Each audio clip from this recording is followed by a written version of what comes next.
Hi everyone, welcome to my channel.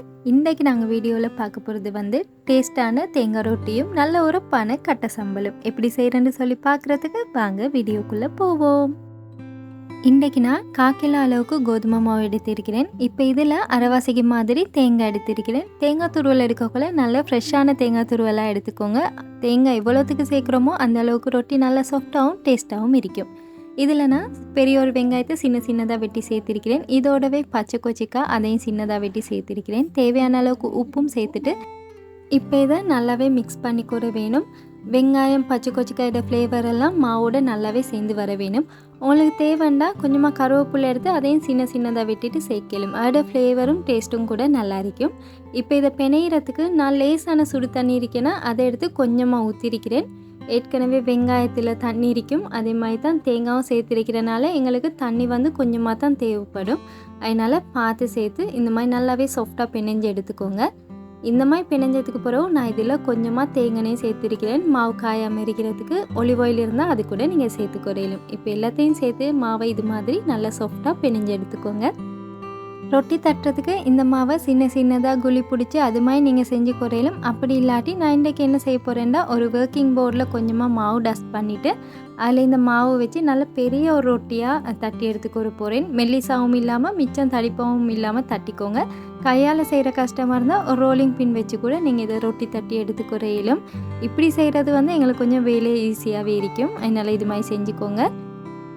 இந்த மாதிரி மாவை தட்டினதுக்கு பிறகு இந்த மாதிரி ஒரு கோப்பொண்டு எடுத்து இந்த மாவுக்கு மேலே வச்சு எல்லாத்தையும் ஒரே அளவுக்கு ரொட்டியெல்லாம் வெட்டி எடுத்துக்கோங்க. இந்த மாதிரி செய்கிறனால எங்களுக்கு ரொட்டி எல்லாமே பார்க்குறதுக்கு ஒரே மாதிரி ஒரே சைஸில் கிடைக்கும். அதனால் உங்களுக்கு எப்படி ஈஸியோ அந்த உருண்டை பிடிச்சி ரொட்டி தட்டுறாலும் ஓகே, அப்படிலாட்டி நீங்கள் இது மாதிரியும் செஞ்சு குறையலும். உங்களுக்கு எது லேசாக இருக்குதோ அது மாதிரி செஞ்சுக்கோங்க.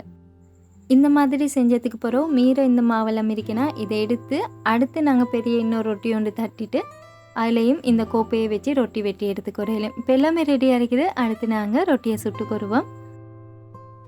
அடுப்பில் ஒரு பேன் வச்சுட்டு பேன் சூடாவினதுக்கு பிறகு தட்டி வச்சிருக்கிற ஒவ்வொரு ரொட்டியுமே போட்டு சுட்டு எடுத்துக்கோங்க.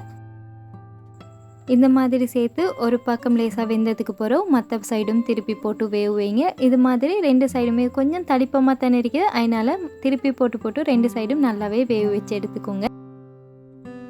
இது மாதிரி ரொட்டியெல்லாம் நல்லா வெந்ததுக்கு பிறகு வெளியே எடுத்துக்கோங்க. இதை வெளியே எடுத்ததுக்கு பிறகு அடுத்த ரொட்டியை இதே பேனில் போட முதல்ல ஒரு டிஷ்யூ அப்படி இல்லாட்டி ஒரு துணி வச்சு இந்த பேனை நல்லாவே க்ளீன் பண்ணிடுங்க. அப்போ அந்த நாங்கள் மற்ற ரொட்டி சுட போகல அதில் அந்த கருப்பு அப்பாமல் ரொட்டி பார்க்குறதுக்கு நல்லாவே இருக்கும். அடுத்து இந்த ரொட்டிக்கு செட் ஆகிற ஒரு கட்டை சம்பல் அதையும் டக்குன்னு செஞ்சுக்கிறோம். ஒரு உரலில் நான் மாசி துண்டுகள் எடுத்திருக்கிறேன். இதை நல்லாவே இடித்து எடுத்துக்கோங்க. ஏனோ தெரிய இப்போ இருக்கிற மாசியெல்லாம் மிச்சமே கனமாக இருக்குது, அதனால் கொஞ்சம் பார்த்து நல்லாவே இடித்து எடுத்துக்கோங்க. இப்போ இல்லைனா 2 வெங்காயத்தை பெரிய வெங்காயம் எடுத்திருக்கிறேன். அதை இது மாதிரி ரஃப்பாக கட் பண்ணி எடுத்திருக்கிறேன். இதையும் நல்லாவே மாசியோடு சேர்த்து இடிச்சுக்கோங்க. வெங்காயம் துண்டாக இருக்கக்குள்ள கட்டை சம்பல் பார்க்குறதுக்கு நல்லா இருக்காது, அதனால் நல்லாவே இடித்து எடுத்துக்கோங்க. இப்போ இதில் நான் கடற்தூள் சேர்த்திருக்கிறேன். 1.5 டேபிள் ஸ்பூன் அளவுக்கு சேர்த்திருக்கிறேன். உங்களோட உரப்புக்கு ஏற்ற மாதிரி சேர்த்துக்கோங்க.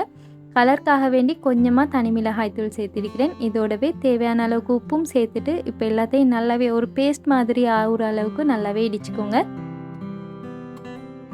இதை இது மாதிரி நல்லாவே இடித்ததுக்கு போகிறோம். இதில் தேசிக்காய் சாறு சேர்த்துக்கோங்க. இந்த சம்பலுக்கு டேஸ்ட் கொடுக்குறதே தேசிக்காய் சாறு தான், அதனால் தேசிக்காய் சாறு சேர்த்து நல்லாவே இடித்து எடுத்திங்கன்னா டேஸ்டான கட்டை சம்பல் ரெடி.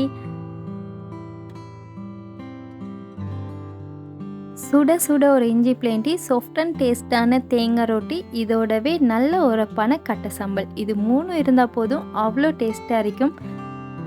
இன்னொன்று என்னென்னா இந்த வெங்காயம் பச்சை கொச்சிக்காய் போடாமல் தேங்காவை மட்டும் சேர்த்து பிளெயினாக ரொட்டியை சுட்டுட்டு பிள்ளைகளுக்கு பட்டர் ஜாம் இதுவளோட கூட கொடுக்கல, அதுவும் நல்ல டேஸ்ட்டாக இருக்கும். நீங்களும் செஞ்சு பாருங்கள். என் வீடியோஸ் உங்களுக்கு பிடிச்சிருந்தா மியாஸ் கிச்சனை சப்ஸ்கிரைப் பண்ணி சப்போர்ட் பண்ணுங்கள். இன்னொரு ரெசிபி ஒன்றோடு உங்களை சந்திக்கிறேன். அது வரைக்கும் bye, take care and thanks for வாட்சிங்.